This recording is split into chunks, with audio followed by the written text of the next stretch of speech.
Hello, citizens of the world. We are anonymous.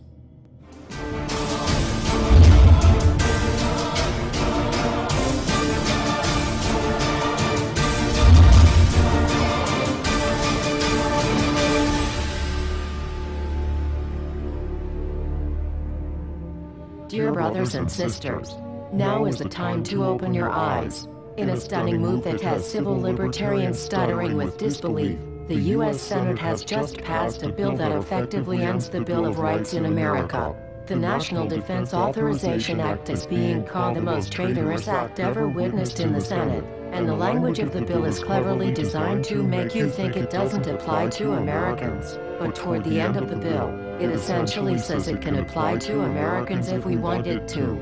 Bill summary and status. 112th Congress, 2011 to 2012, S. 1867. Latest title, National Defense Authorization Act 4.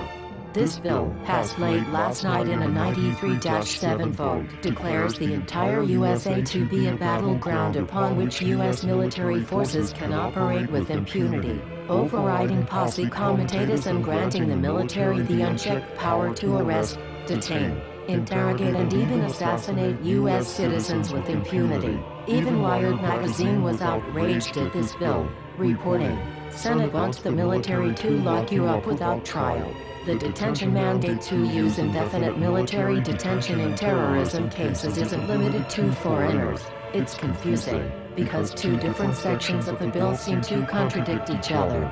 But in the judgment of the University of Texas Robert Chesney, a nonpartisan authority on military detention, U.S. citizens are included in the grant of detention authority. The passage of this law is nothing less than an outright declaration of war against the American people by the military-connected power elite. If this is signed into law, it will shred the remaining tenets of the Bill of Rights and unleash upon America a total military dictatorship, complete with secret arrests, secret prisons, unlawful interrogations, indefinite detainment without ever being charged with a crime, the torture of Americans and even the legitimate assassination of U.S. citizens right here on American soil. If you have not yet woken up to the reality of the police state we've been warning you about, I hope you realize we are fast running out of time. Once this becomes law, you have no rights whatsoever in America, no due process, no First Amendment speech rights, no right to remain silent, nothing. The U.S. Senate does not want us to speak. I suspect even now orders are being shouted into telephones and men with guns will soon be on their way. Why? Because while the truncheon may be used in lieu of conversation, words will always retain their power.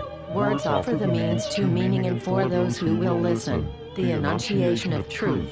And the truth is, there is something terribly wrong with this country. Isn't there? Cruelty and injustice, intolerance and oppression. And where once you had the freedom to object, to think and speak as you saw fit, you now have censors and systems of surveillance coercing your conformity and soliciting your submission. How did this happen? Who's to blame? Well, certainly there are those who are more responsible than others, and they will be held accountable.